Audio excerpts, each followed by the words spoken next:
Lucian Kergoat, po deus ar vro armand deus bro gerne, be gant ba plogon ek nepal eus armand, be desk galek ganit d'an noa da Ace Rock kont ar idiom to chantek penaos van trao, a gouze et da gelen skolveur, mem strao, ba roazon, pem bloavarnugen benag, o kelen brezonek, o klask var danver brezonek ive, gandet mo vant da gozel deus stad ar yez, Hyundai, stad ar yez gwechal ive, an doare me en an trao, an doare neus chachet ar yez, me gant ur zel skiantel en ur mod, fet dialektologiez, lektologiez trao a seurtse, vi kaout da zel an on den deus ar skolveur var stad an trao hiu gant ar brezonek. Me da ziget a tout ur goulen di var an drabenak zo bet nevez so an en tilde. Var an tilde var an en, ba nan o fanch. Vid a vechket a minister justez neus goul gant a lezvarn chom a zao da dag ar brezonek, da dag ar vretonet, da dag an tadou hag ar mamou, neus choazet an nan o fanch evit ou mab, setu var a zeblant vod droad bremañ da lakad on en tilde, pe on tilde var an en e brezonek. Per a lar an drahe deus statut ar yez Hyundai var da veno. Ne lar nitra di war ben i statut. Pe gant en eus statut officiel ebet ar yez. Diskouez a ra un dra nemet ken, ur baz nemet ken, var a brezonek o toula beben tamik e hen bet officiel. Ne kemet penaos e lafen ur handet et oez komedoual a zo bet a rok hag o bern real hag o vo war lec'h. Hag skouerius ue ben a fin deus a pezebet politikerez yez ar stad e brohal e kever a yez o randro. Penaos e lafen hag hir tre er goz evet just. Behel a pignat memeus beteg stagdigez breiz deus brohal, Emil pemkan daout regom, un eubel blavechou a l'air vo embannet or drenans viler kotre. Hag a galek officiel, evit a vez tralurez, evit a vererez e rontelez brohal. A neneus kebet kalez levezon a penaos e larfen an ordrenans va breiz, pegur e oa yez a velez tradurez e dukelez breiz va deud ar galek da ve a dijan randvejou a rok. Hag a pezh zo farsus eo, fanch kenta pe fransez kenta, ro e brohal, a vo sinet an ordrenans gantan, Valérie Hano, zo beskrivet e oa breton. Fransez kenta breton. Duk evel duk en ur mod, pezh e oa, e sine a redi da laket ar galek giz yez officiel e brohal. Dam jonj, neus ket kalz tud neus gwelet an drahe. Hag a pezh zo c'hoaz ever baz ar skritze, ne penaos e lafen reier a urs da gemen parlament randvro a zo, da zouja, d'an ordrenans a zo bet embannet. Unan deus a parlamentou ne kemen eget, hin i roazon. Non deus ket bet urs morse, avretonet da zouja da ordrenans viler kotre. Me ma tuer var an amzer a vremañ, var ar mari a vremañ, me meus tra, moen zo dinim jonjal, e daouvil fer varnugen miou, hag emer ato pismig a otag, a jeus vi kin vi kaout an droad da lakadoun tilden var an en. Pez a ziskouez me meus tra, on eus poant da vont varro gant ar brezonek ket. Ya, me un el kamet a zo goude viler kotre. An eus kebet gwall levezon, pegar kan lo a goude viler kotre, an ilus a zalhet a skriva marilou e latin. E ne ba latin ne oa an ordrenans e garionet. Et puis je vais vraiment velar de evit a galek. Marian Dispach a heobet diaze politikerez yez a stad e brohal, gant ne ket un dispach ne zo bet e garionet, bet daouz dispach. Pe zo bet un dispach federalist, gant a girondinet a pen kenta tout, a res zo bet digor da liezegez yez a oa e brohal, kendiga, ma zo be votet ganto e pen kenta blavez deg a pevarugen, ya 1610 a pevarugen, da l'arde oa un ebet michou goude an dispar. E vichet troet kemen skrid officiel la oa, e yezoual ouspen a galek. A brezonek, bar breton, giz bez eskriven neuze, an italianek, an raze oa vid Korsika hag evit kontelez Nice, a oa bet ken starget deus bohal, a l'alamanek, just evit bro Alsace a Lorraine, hag a hendalbro an euskarek. C'est du Peter yez a zo bet officiel, disklariadur a gurioù, zo un droedigez officiel a neon, bet gret gant brohal. Da marese, a goudeze et eil prantat mare a revolution, pa eo eruet a greizenerien, a penaos a vontagnardet, a jacobinet, he deud an tu kren ganto. A da vareze, un doar e disevel da ren, gouderet ez bet spontegez, da mareze an terreur, giz ma velat, vandachen politikel, me vandachen a yez, he a memes politiker, ça bet. Quels sont ces objets de dommages et d'erreurs? C'est tu pesa a embane barrer, dira go convention e 1600 pevarzek a pevarugen. Hag e divar neuze e vo e chancho pen a ben, politiker ziez a sat. Echu gant an troi digechou, hag o sort brezel digoret ene ba yezou randvro. De la nécessité d'anéantir les patois et d'universaliser la langue française, Joarmus Valère Barrère, un autre Grégoire, et a vo embannet an danevelman gantan. A goudeze, zo bet dalhet da laket anei e pleustre. Lavar am un dra, a Grégoire ze, va ben embannet a skrit se gantan, enep a yezou randvro. En oa gret kemendal, enep a yuzevien, a bloa a rok an dispar. Blavez 1600 eiz a pevarugen, en oa kinniget e giz doare da laket a uzevien da vea galaouet, giz a real, laza o yez. Dihasta a yiddish, hag a oa yez a uzevien da mareze.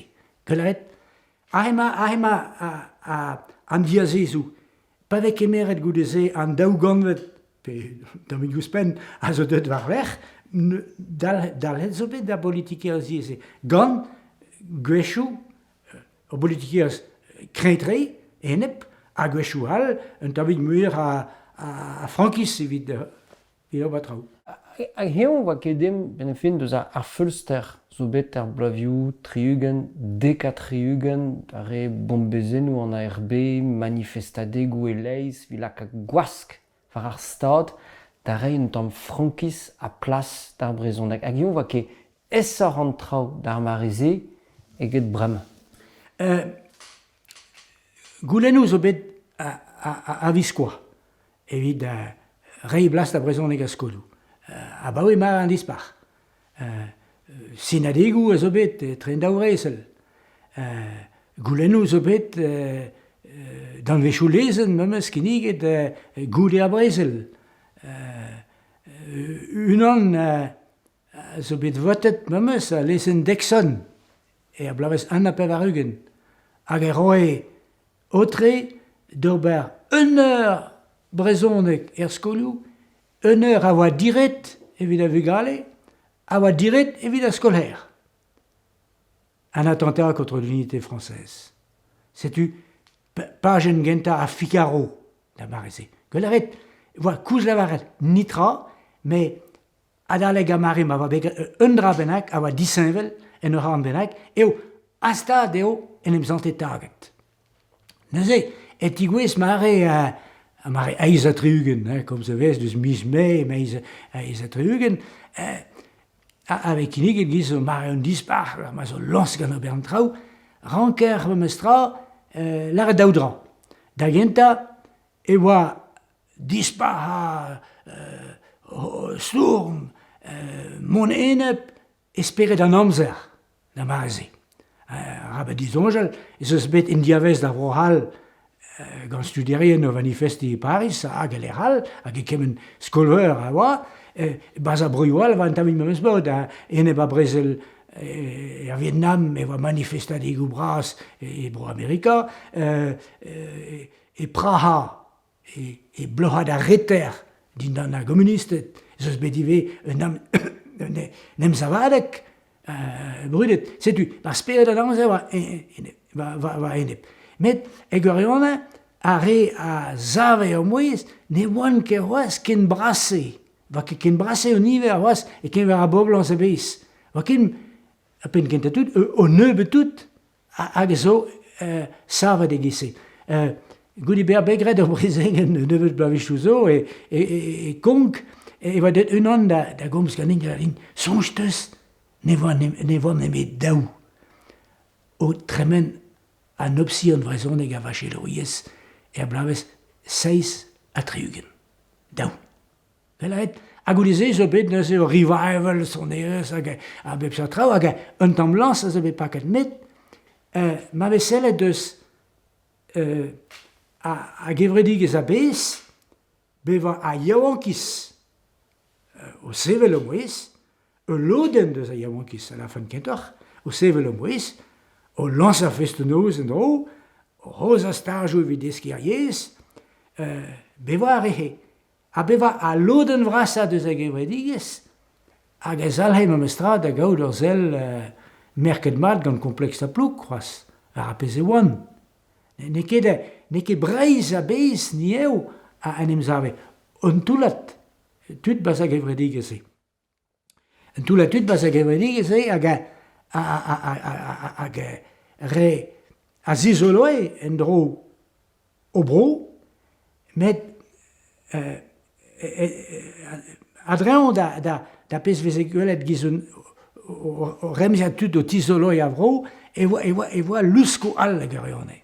Pegur, a remziatud yaouan se, he a re na voa ket bedesket brezonek deo er ger. Blavichou gout a brezel. Pegur, a blavichou gout a brezel, he mare an dilez yez. Difennet va kozel brezonek a skolioù, adaleg a blavichou goude a brezel, he an em laket a formilioù, da jom eb kozel brezonek deus o bugale, a da zeski galek deo. Perak da mareze a pazarok, espiret a vretondet, diva politiker za stad ene baiez, e vadet ur skeudel negativel deo a yez a gomsen. Perak on eus dilezet a daleg a mareze. Pa pegur e voa a mare ma va echu gant a remziadou na vouien ket galek, na gomprenen ket galek. Me zo bet eske brezonek din, a brezonek ne bet ken er ger, pegur ne gomprene ket galek, ba mam gous.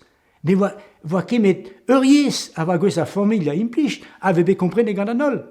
A da daleg ma zeus bet hedigouet remziadou bet skoliat dre ret, pe gant da heul lezen ou feri, a gal, ret mont ar skol, tout a re a va gous da gompren galek da nebeutañ, a vechou a galiez da gomz, divar nahe pegar e vouiet an ol galek, zo neus galet a gevredik trankaiez. Hag ovech ma va tud a drokaiez, he begret, hag evit e barz a formilioù ar nem laket da gozel galek deus a vu galek. Hag ar skeudenn en oa yann reizat pe katel reizadez, deus a brezonek a va stad deus an traumatisme a va bet, e pad remziadou, be a kastillet laket e pinijen, a blamat a brezonek, be a bet a veur, a symbol a vez e randet a veur, perak a veur, pegur e voa o fiselen a vez laket tro-dro da gouk a bugel gant un avel pin e pepen a fiselen, evit tenat ur veur. Kozel brezonek, voa ket kozel ur yez, kozel giz a lonet e oa, giz o veur. Brezonek saout. Peseurt divor, just var, gant skeudenn ar brezonek hiu an deiz. Peseurt divor gant skeudenn ar brezonek hiu an deiz, petal arfen, la comme hanter kan vaso, menoa a reyaouan, pe l'autre deus a reyaouan, Juan Bras da, at per henna a yez va kebet roi deo, c'est ur zel positivel, alors den vras a deus a vretondet, no doa zel positivel ebet var a yez. Daouz ma ren gati. Hag a memes, vi kaout en tame koustians vat, deus a yez no doa ket legad de bugale, et vez e kleve gato a liez, ah, c'est pas le même breton. Mod a lavard goudaret même eus ket eske brezhoneg da ma bugale, pe gure fos peudon ne ket oriez kiz a real, ne ket met un draiach parlantou ne l'arket en em gompren ganto. C'est du négative le oa.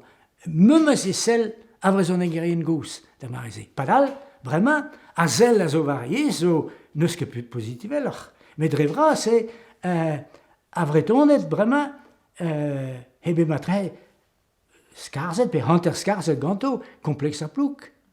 Ne ket bekassin avel an ken bremañ baz a melezour pan emzelon. Gwell a ran Jean-Paul Gaultier, laket ganto o vigouden gant kwef hag boutou seul o huel, sexy tre.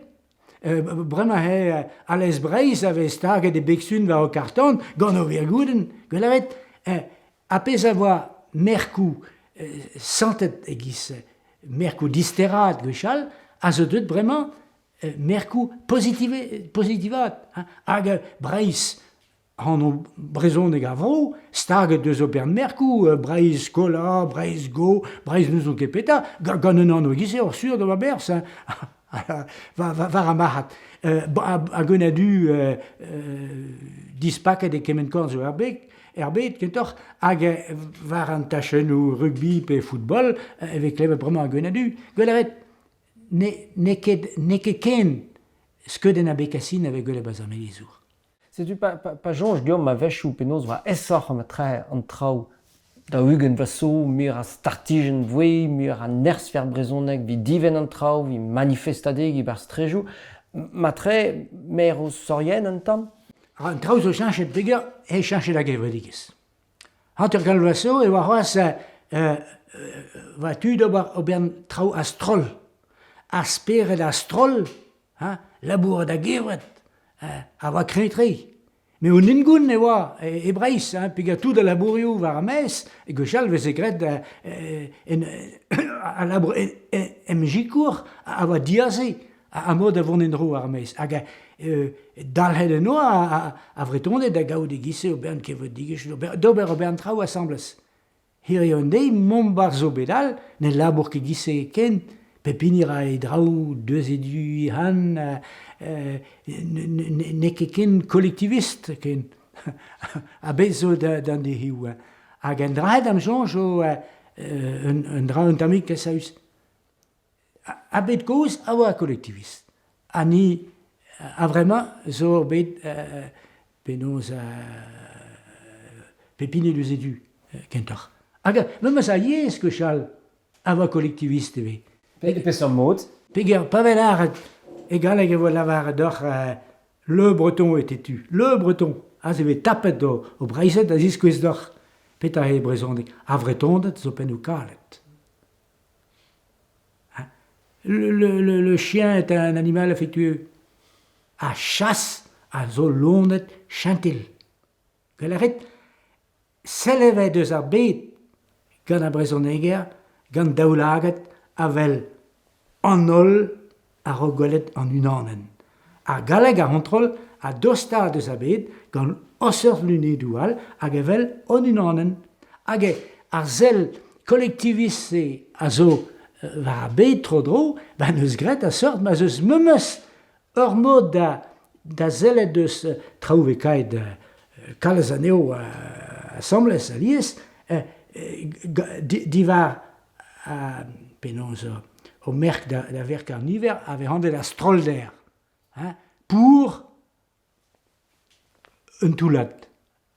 Ur bourren an unanen. Gwelleret a ger diaze neket an unanen, me amañ c'hoaz a stroll. A memes pa zo bet emprestet gerioù digant a galek, da skouer pechez. n'est qu'une pêche, à ce bédon presté, mais des pêches. À divar à l'Iester, on stenne une annen pêchesen. C'est-tu, Merkedon et Wandrazi. Evido Biantrau et Waguir, Gechel Achen Labor, wel just, va dachen à Labor Armes. En er gever dit que ça va ouest, le mestra, du stugo de Brésil, un antar de sa boblan, ça va labourer un doigt, ou spen un antar. Pave a plexé d'avoir un endroit aiguisé, veat kavet, bas a hevredi yeshou bet savet, a bankou. Pétahe à bankou, pétahe bank bras à Brésil. A Crédit Mutuel de Bretagne.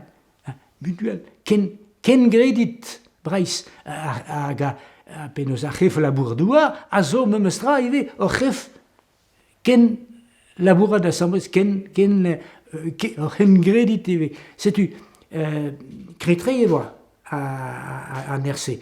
Vraiment, justement, une an de gonderiou matre à Brezoning he et mon bazopit al a yendro en modal. Nous c'est dom de glace à gauche Na zo dedenus ur zel sociolegel no mod, deus ar c'helener skolveur var sociologiez Breiz hag a skeudenn ar brezhoneg penons bar bet. Ur zel dedenus ive mechoran kaout deganet mar plij ar zel var ar yez I han. Touchantek teus lar, c'est pas le même breton. Peso be klevet alies, pete gre. Erblaviou passet, klevet ve brema Hyundai IV, chanchara ariez. Na voe un an eus an danvech ou voe so kellen, jeus var skolveur, chronolectologiez giz mal lavarez. Hag eo an eus gouneit brud vaz evit ar brezhoneg, me kollet, speret, musik, ijin ariez. Bon, l'aide entrée, var au point de gisse, va fait une queste de borget el diver, pédéor, c'est-tu, classe comme crène à ber. C'est pas le même breton, avec l'evet, guiréo. Variance, ça soit brezhoneg. Mais non liaison, c'est variance. M'avait l'air de je ne sais pas, à je sais pas à pénal, et change un trou. À getrin d'au et voir questa glevet, je ne sais pas, je ne sais pas, variance, ça soit égal à givet. Nemet, a sentiment de sa breton et de sa variance, ni est à zo bet crevet, bon, quand rehir ve fait display gablam de beta, phrasenal ve clevet allié, c'est plus le même breton. Mais pesoguir arrivé, aga pesoguir évite kemenier, ça so, heureusement, deux andrasé, pégar, euriez n'a janchket, neuskin a yezumaro n'a janchonket. Matre, on nous a senti mon zeve d'amber et bet trochet, bun ariez, hag un troch, un toul zo bet tre an daorumet tut, are ou ye brezhoneg are nou desk var barlen nou mam vel doute, blaviou an terkan c'hoa, petriugen c'hoa, hag are a zesk Hyundai, tout dud zo tag ar brezhoneg a lar e brenner fin eo brezhoneg preg ga pouez-mouez galek. Bon, an emdroa durioù a zo bet, ober na zeno, me me sonj deus me zut koz, voa ket am eus brezhoneg en obet, va poenchou zo, a helfen matre kom zi va ofen, me ale krogom dre an drahe. Mazut, gant eva mazut koz, a berichou degetrugen, mi leiskan degetrugen. Mazut va deus arog a Brésil kenta. A mezo, o boomer, giz malare bairou, un ganet dustugo de a Brésil, un distro a Brisonini, a va bet pat pemplo en Allemagne, hag digo edama, hag dimet a gat bugar e gato. C'est du. Et très brezhonegou a un tri rumatutse, so trao disevel, klevet er en mezut koz, ingal o lard, me va edi gaout, me va dedo kwelet, setu. Gare, da zukouz, brogerne, a lar edi gaout. A galar, setu, a galar, me va edi gaout, ya, a betek mezut, memes a gleven an dra gato. Padal, ma rumadin, hini an terminal speakers, nin à l'arrêt, mais va être de Velnéon, mais va être de Velnei, mais va être de Gaunéon. Mais un trorsé n'est qu'à Blamor, ma va mieux encore. Mais à Jean Chaman, à Jean Chaman, c'est au poil. Poil a есть da emdroi, a da systematicat a hargou. A go flastra istol. Me va ed avel anamezek, me va ed avel anamezek, me va ed divelet. Gelaret, ma lakit ket amezek me da substitut, an erleriat, an erleriat nem gav dirak. Ne ket un dra gwell reis, si tu a yez, pegur ema a renad en dra valer a verb, pa ve displeget hir, ba neus ket abeg vef, fe ket laket a substitut, a memes plas vid a gir so beten et kuit, hag e divar neuhe, he dut, me va et da velet neon, merket goude a verb eve giz a renad en dra, an amezek va goude a verb. Setu, ur poel la zo, pas an em droit ur se. A beben tamik avec gwelet o ton, e plas o zo var bet a brezonek, ne ket echu an em droit ur c'hoaz, kroget eo an draman tripe bavar an vla so, a kende hel a ra.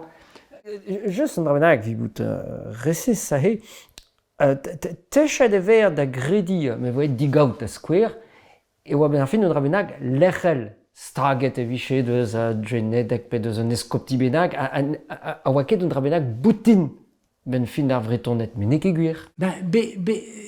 Un amz a zo bet oa boutin. Ma pignet den istor per c'harkan la so, pe seison la so, e an drahe vez e lag a tout un dut. A goude se, petra c'hoarvez, beben tamik ebe systematiket giz la an d'or.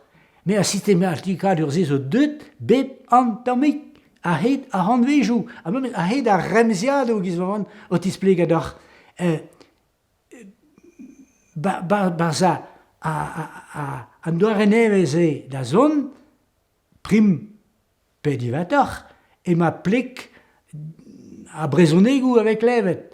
Lot da zo techet da zigas furmou neve, bu en avar da zigas neventi, alo da la rentrol la volar din archaik, a zo techet da zehel da furm stimou. A pa vesele deus raniezou a brezonek. Ve kontedor ez eus pide raniez. Me, a roas, peg avek emer d'an eskoptiou, da zi a ze. Me a ben eus evo klevet tut brouelo o klem peg a en van ket ninke be biskoaz en eskopti landreger, setu. Hag eve fetu memes da lard, hag en eus re bour gwenran, hag evo en eskopti naonet, pez a rafe c'hoar raniez, setu. Dre vras pe var eskopti bras, ma viche bepem, me vefe pem raniez brezon. E gurione an difoar o raniezel a zo e brezonek, a zo a ziskouez, zo un takat kreiz, a ya deus kemper da engam, vanden greiz, a zo vanden emdrei. Baz a vanden ze et an neonadennou kalez primor evit lehal. A deus an daoudu, daou bol, daou dakat, mirour o daou. Bon. Mirour la on ya. Avec chouvi la politique et recivé. Draz an aferal. An ehe evit distreiñ war an troc'h, pe ar sentiment da god an troc'h, etre ar brezoneg a vremañ ve desket er skol, preg gant an dud, preg gant ar reiaouan, hag an oan ve c'hoar er blavioù, allez, dek a pevarugen, pe pevarugen. An troc'h ze a viche naturel war da veno, pe troc'h da vat. Non. Un emdroadur a zo naturel. Ar da skouer. Gwechal a ze ranker hob rive sociologies, pe gava koz a lektologies kenom. Gwechal, hervez an dut, eve klevet brezonego disevel, ba tud o chom bas a memes lech. Hervez an implich a ren deus a brezonek. Sonj meus deus a person pa van yaouang a tue da lara da no fern, hag da mar ma varas brezonek bas an elijou, deus landudal e oa jonj din, hag eve a songe a ren enon ma unan, me dambe a zava brezon de gisa? Setu aze an traoù poezusa a moi da la vara deoc'h. Da la vara deoc'h. A me fe la, da l'ar d'oc'h, gwellaret. Setu, eon de revicher, e noa d'ober gant o live brezoneg di sevel, hag en dut a va gwez da c'hoari va live ouye se gise. O ma hadour, a ya da bren a morch, e giz unan de ma yontret da voleon, eo dre a brezoneg, e va hate, priz a pimorch, komprenet veze, vel just. Me gweste oa, deus e brezoneg krenet, da dremen d'o brezoneg kalz ledanach. Hag en dut vars penoz, hervez o natur eve, neus ket daouzen a gomz am eus brezoneg. A se zo c'hoaz, o lekt alve fet un a gomz iver ben an idiolekt. Pe, na, An idiolekt, neus ket daouzen a gomz am eus mot. Bez o lot, da genta kever an tis komz, lot da gomz war o foezik, a lot al, a rentrol, a prez gato d'arma distag an traoù, setu gant a rehe ve krenet kalz mir o brezoneg. Bez o un tempo, a c'hell bea lento pe allegro. A diouz an tempo ave choazet, hag a memes den zo gwez da joaz tempo yo disevel hervas a l'er menem gaf. Setu an idiolekt e an dra tud zo zo techet d'ober gant gerioù zo aliesor vi gant real. Lo zo a ya da glasko gerioù. A lo dol a rentrol a glaskon kikals. Beva en a va irano yann an neuhen. Yann an neuhen. Lesan va bet egise, pe gre plante an neuhen, a toba bas e frasen gwelleret. An dra he an idiolekt. Bon, setu hed vom kuit deus un dravenagal, deus un lekt al a joch ding, men eus ket sanj revat pe hidiken. Ya, ar goulenn kenta oa an troch. Etre ar brezoneg Hyundai ar bloaviou daouvil ugen, Ya. hag ar brezoneg ma tre daou ugen vlaso la kon. Ya, setu. Bremañ, en ur mod, zo sociolekt neve a zo sevel.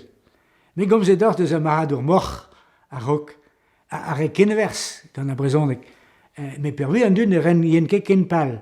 C'est un ur mod e voa brezonegou kloz un tamin mur varno. L'er bremañ, eve gre kenvers gant a bez memes, bezo amerikanet ar ya da glas war an net traozo e brezoneg, pe a emban traoù e brezoneg gwelleret, digoret e penaben a bet ma ve implijet ve grek gant a brezoneg. Setu divarze vel just e ma furmozo vont da ionat. Bezo traozo a oa stak deus o horn ma korn, ba vo losket a goste, me an dra en dut dija, e vi bia komprenet a rok. E ket pa tout den amzer menez bet a brezoneg o rol kevredigez o vol ekonomikel a darren prederez gredre a brezoneg, e oa gwest an dut, e oa gwest pepini da reiza e idiolekt, vi bia komprenet gant a niva dirazan. Setu, bremañ, an darren prederez a zo gant a mediaou, gant an tele, gant a radio, gant a dre a skolioù, mon a re a yez, a drazur var un vandi, a blamañ d'an er zouzi. Me, a yezou al a ra kemendal. Chilaouet a galek, ave komzet e hireoù, hag a nivez e komzet hant a kalvaso, ne ket memes galeken. Chilaouet a poezmoez galek. Levezonet gant yezou ranvro, la kom e Marsilia, pe hag chilaouet tud bet a terset war an tele evit trametra, avec e klevet kalz ken. Poezmoez an occitanek, dindan a gal. Setu, a ez eus, on em droadur, a drazur, a zo eris merk a brezoneg eve. He, son eres, a zon eres avec klevet tro dro. Hag a zon eres avec klevet tro dro, mur he son eres a galek. Peger he deut da vea, he deut plas a brezoneg da vea striset bazeg e wedigez. Hag a gont a brezoneg aen a zo digesket deus a galek. Ne ket a mu an iver ken, ma peus ran. Nel ket Pa ve kre en rien, c'est que la levezoni a yezal kishen, hein. Betek memes kre kroi kedor kre de reu kreolek, la gozil, hein. Brezonek douarnenez, hein. Ah, Istrebel, il est resté, tout ça va dreuz encore. C'est tout. Vraiment, à Brezonek, au croiri, à Rolkren, va à Galek, vraiment, à risque à Relfebia, et à Galek, au levezoni, à Brezonek, va point choujo, Relfebia. Mais, d'Arma, désobet, au levezon. En air brau. Daus da gen e teuganoch en air ruliet vraiment. A reolen e wapem kan lasso, pe memes ne kepem kan lasso, fallait din lavat. C'est-tu egisse a dehalarei a brezon da embrei, kavou da rei sur wach poeloual da vonendro, mais Da reden ket spontet ben ar fin gant ar brezonek ave klevet pe desk brema. Spontet, mais gi ur zellet deus a bel deus un dra, en fait, ne meus ket ave ar spontet gant itra, hein.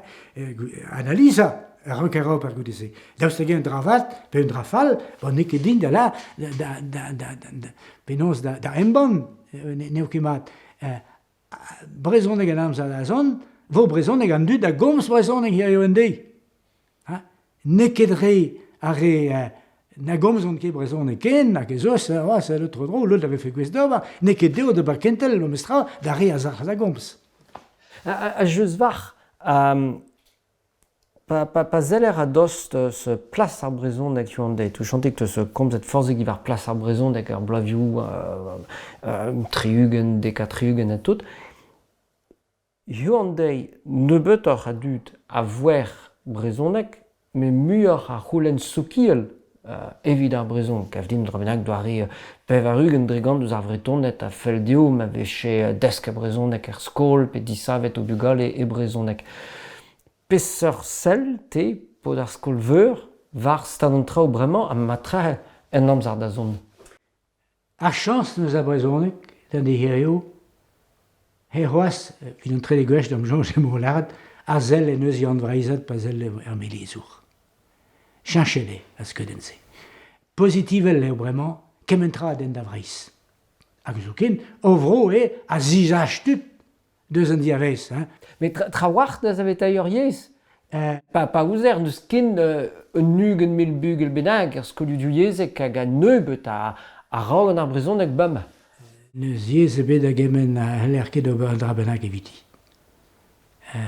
Bez o yez ouz o ken zo bet savitet hag pa oan maro, hin bet atsavet. Neus ken an bennak, enfin, penons an ebraik, evit an ebraik ez kler, pe ger zo bet an istor ispicial ken, ar pe brasa deus ar real, zo vervel tamatam. A hernauek, a oui, emerat sevel bremañ, kroget a gaout o statut, be ma a gon a dut komz kernauek o kreski, o bihan tout eo. Me gelavet, ur yez a vaet kin bien se jome den bet ken, me sa, a zo bet atsaet, hag tout kerneveur, higneve sur war giz a vretonet. Pa ve, a sel an estranjour varno, ne ket a memes hini ken. A divar an drahe, a zel o deus varno renan, ne ket an be memes hini ken, hag an dra zo ners, vid gouchen a endro. Peger an nem da Russiana, a dra zo un deus an trao, a zo nerzou bremañ sevenar ur breiz tre bras, hag a brezonek da gent a pen. An he da jonj war ar blovio ton evit ar brezonek. Pesor plas evit ar brezonek pas eus ar 100.000 din bennak a oer hor yez en ur vroul er ma zo ale tri pev ar milien du de chom, l'er met treud ar plas roi er vue forant per mediaou. Penons e velez gant ur zel sokiologour an amz ar da zon. Diouz a plas officiel a vo roet da yez, baz a skolioù, baz a vue forant dra vras, e teo ive e kresko pe ne kresko ket. Petra dal van drahe ar plas officiel, peger pa jelaouer hiou tud ar stad, tud ar gwarnaman dileni dizo, La arion, mais nous sommes d'arrêt, évidemment, raison, que fi peut scolio du yezek, fi peut kelenérien, brem zo panel ou du yezek et pepler, brem peut droit, même de la canon tilde, vers un nen, ma feldor, pe peut d'arrêt, chiro, da stad. Ja, da gent an zouchket dezinadur. A randvro, da skouer ne sine de randvro, ben oz rontrat gant ar stad, poinchou a zo den da brezonek, da gresk, da skoazel d'ober da nentenou a zesk a vedeske brezonek eno, ne zoucherket da zinadur ze. Var kresk stumadur a skolerien. Setu neusket eket ma vo a galout kreizenet giz ma heo e Brohal e Paris ne vo diez. A hen gouet ur sort... Un moment d'achin politikel, mais ne ket ma rol, mont war an d'achin ze na ma barreg, so ken. Emet evel just ema ze. A broioù ma zo beroet galout, da minorerechou, da zioren oz ra, an traoù den deo han, eno, heouet an traoù varok. E bro gemre, e meur o koziel, deus a pal daouvil hanterkan, ur milion adut, o komz kemraik. O komz kemraik. Setu ar pal zo belak e gato. Breiz ne ket gwez a laket a pal eo ze, ne neus galout ebet. Ne neus ket galout ebet war an deskadeurez. Pep tra vo divize de Paris. Ne neus ket galout ebet war roaz war ben trawal. Gelavet, a modal ranker lavad, heret ober rampagne vidiad a brezonek da skouer, vid ket kumunioù zo da zina o garta a gal, hag a heul a dos da vel a geo e reont pen e reont ket, ma ya fe an traoù varok. Ma viche, setu, on e zo o garta, ve saet un tamit mez a lezen, mez a bep tra, ma viche o galout e breiz, a galout ze, hag e mer fe a divizou. Hag senti a rafe, giz ma senato, fonctionnairien a stad randvro ze, a zen fe, vel just da reolen ou ne fe da zouja deo. Politikel, eo vel just an diskoul. Da l'ar ide, om di gouet, peta implijout ur ger e galek, ur sort palier giz ma velar, gred on eus tout pez oa moen d'ober ba Breizh, ur zeiz gwelan, il a kanon traoù varok, me gant ur randvro hag a zo ken gouan, neus ket galout ou neus ket kalz a vouni ken nebeut, neus ket moen ken davant pellar, jonj dit. Zema, va an dachin politikel e ran an traoù bez a pozet bremañ. Hag fei diskrap a zo va an dachin ze. Betek memes Paris vant da la, ne ket gwir, ne ket eus Paris, me bezo un den borlo hag a gomz bremañ deus ranker neket penoz randvro lad ken di greizenna, pa zi greizenna, eo a c'heiz a zo vato e pen an traoù, fes penoz, ten even tamit bien deus a c'heiz, padal, eo a gomz deus krouy vro federalour. Kaout a federalism egiz diaze mon endro a stad.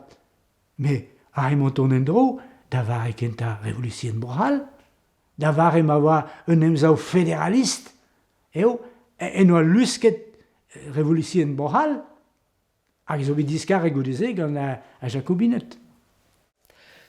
Pa zel este zo bet ban emzao bar stourm ver brezonek a vez skoaz meus da l'ar en ur mod, a dreist l'er skolveur, pe dizout bet o studial, o kellen a brezonek da gandaoù pe miliadoù a studierien. Pa zel est eus... An doare eus bevet ar brezonek di baoe ma voez kanet a disavet e brezonek pen da ben, betek yoan dei ar chachammanchou meur zo bet bar yez, ba istor ar yez. Petra Petra de dit, peser change oa de dit. Peser cherchement chou de Sran, comment se dire, enfin, cherchement chou de ba ouais a blaviou triugen, hein. Cherchement chou diabars d'ailleurs, puis cherchement place à Brésil. À place à Yes. Quand on a blavé chou goulé à Brésil. Da marze, gizmalaren bremaik, voitut, na vuyen ke galek. Na gomprenen ke galek. Men mam goz gomprenen ke galek. Was een daudial sko da guerre, demain, et voit Marie-Biel, à Philomène, du vawes na gomprenen sorte galek. C'est-tu, fizike venemen bresonek. A galek, a gleven paien da vuch idvien a vaikischen, eno va an benak va bet desket galek de oer guerre. A sonj meus be a be c'hoariet gant orpot va bet desket galek de on gant idut, hag met ma kleve brezonek e vouie brezonek, c'est du pa c'hoariem ma semblez, e c'hoariem e brezonek. Hag e van deud ar guerre, en a gonta da c'hoari var a mecheriou e oa. Deud van ar guerre, a moal ar dam zut, gout an pesa mecher a ring, pa vin bras. Contermoni. A vicher comptable, si avoir va bet troet gant an vin ma confrentet, Contermoni. A gant rasin ma c'hando, mais non kebe Contermoni. Non kelet beteg a studi Contermoni. Mais pas zelest eus tout pestes bevet ar panelou du yezek kenta, otret, diautret, ive a mizar da la kadoneo, ar skoluket a ebrezonek pendaben, gouze ar skolou diouiezek besavet, plasariez an un doare officiel, dioren me meustra a radioioù ebrezonek, muar a baden ou tele ebrezonek, muar a blas mediaou, hag a heo an dei un ugen mil bugel benag ar skolou. Petra da jonj drevraz var an istor nevese deus ar yez. An istor ziskus ez ur risk. Just, kalet a rafe be a kalz brassor, just, ma viche bet, a galout, evan o lad, on eus em da gaout an an eusket. Diskwez d'ar mat, ez eus un dal hustet, bar zo lusk, leket a bretonde da ad perhenna, a pezeo, o in indeles, bon, draid am jonj a zo gret tampedam, vraiment, medive etoesk kemen merk seven a durel, a yez, a zervich da leket a sevenad a zedevon edro. Setu, mais vel just, kamedou bras, a zo begret vel just, sonje meus deus a mare ma van a hob ma amz ar soudat, e Brest, hag eva be ozet, na se oa blavez pemzeg a triugen, ozet gant tiker Kastelpol, panelou, c'hoant en oa an outremer, peg eva bet ozet gwell a brezonek an om eno e Kastelpol. Pez a var e voe? A blavez pemzeg a triugen. Pemzeg a triugen.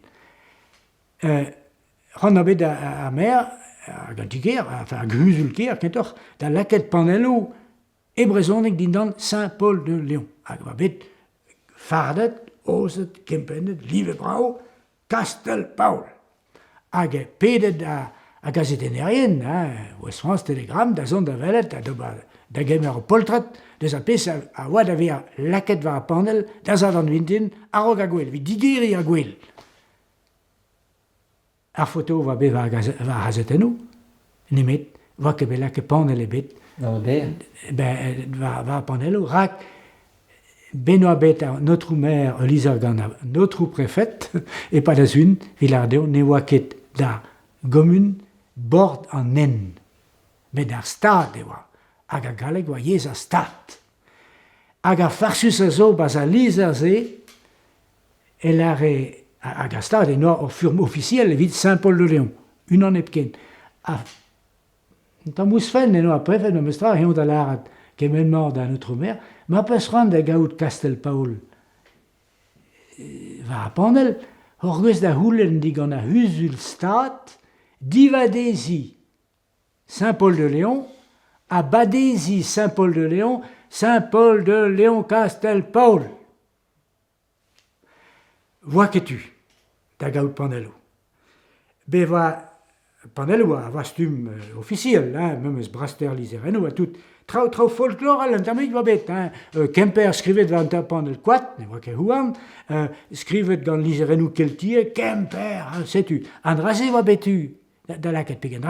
Ne noa ket stum un drap officiel. Avec chaud va bête, là que des kitchen pondi de square et wa pondivi, hein, kitchen pondivi et wa ben là que pondi gevelet gant meus que jonge ken petra hop c'est du troyou avec ses caves de gissé, vi donna ben da bosa me 30 ans présent palelo et gissé croquet à panelo vous disiez et va bevotet da les nous de fer à blaves tri a pevarguet divar a marese et va deux bord à nen d'avea perrenies argomun pe un département a divar no à droite argomun pe un département de là que da pese no han va vord et hen a gissé sus betu Kruet ganom pem pevarugen a greisen klas van an vi normalisa a peser furm ve fait laket peger a risk a oa ve fait a notrome an ochan de la gelopandel la houle digan hema hen penon skrifes en rahe a gwele zo bet peger konforce un tamm peller rahe zo bet skrivet konforce gant se O-M, F-O-R-S, et pas d'openadik, c'est du tene de vécut à panel valer, mais ganom va bet gado labo normalisa. A labo normalisa, c'est, Jean-Yves Causan va peine un département, va nachen politikel, a nines laket ar actrice avant de varog, a gode c'est un département choual, c'est un laket d'ober kemendal, service en équipement et no douan arvor, ive, a fait c'est Trauzoet varok nemet an arguzen en eus service dive da mareze pegar l'arandor ne voa ket tout a loun vraset eus an dud a du e voa a c'holtar gwell ar mahad e kouste laket panelou neve vid neta da regos be laket koltar varno setu galavet a bepsar d'arguzenou a oa da mareze ur vech bet divise lakat ur anem gavet e gise gant hanoioù kemen komun a oa var a panelou goudese e oa goulen ive bet tamet ye belancet da gaout panelou al e vi merka kreske ti en departement tachen football a bepsar da zo bet setu an rasezo de da heul nemet chomare rumad henchou e breiz a varato da stad bord an en henchoutis. Setu var an henchoutis voa ket neus ket beskrivet brezhoneg ne ket en em gavet hag er Castellin kichen pe var l'er pe a rog veze ket a kemorse dindan Châtelain di bochu pe boa. Padal, servi un équipement amant et Quimper a oa a du, giz tomi giz ma war o don arvor, setu animoa e pen no a goule ganom normalisa memestra skritur a lerc'hioù mon armez. A lerc'hioù mon armez setu gizamant pa yermez eus Quimper tu diou avec kaet de parc poulik. Parc poulik va had as koz e va gant eus parc skriv gant se a poulik gant eus se memes mod hag divise den eus pega an e va reol en stad e bet parc poulik ne neus furm officiel e bet evitant a parech a rumunou yo a resen eus furm officiel ne met vid an anoioù l'ech anoioù alb kalz bionach ne va furm evit se gise e a resezon em gavet va voir dan. Hag a vechou memes o ton armez eus en entiz deud a ben da laket ur un an o brezhoneg da skaz an en o galleg. Da skouer an taer fonten, les 3 fonten, e oa, a rog war a panel, ba se de deve an taer fonten. Gant brezhoneg ep ken. Bon, nevez ur zo, neus un eve blavichou zo, e neus a santet da stad memestra ve fetu da laket panelou brezhoneg va voir dan echou. A to e jo mer gant an dar an prejou stert a kompliket gant ar stad. Ar stad e Paris. Ar stad ne ket Breiz. Setu ur stad vreizet, ran vrol, just, en autonomie, à fédéralisme, avec Goulet Gankals, vraiment, à hello digas dom à discours, évidemment. Hag echonj dit e teuio an dei bennak? Ah ben, fait...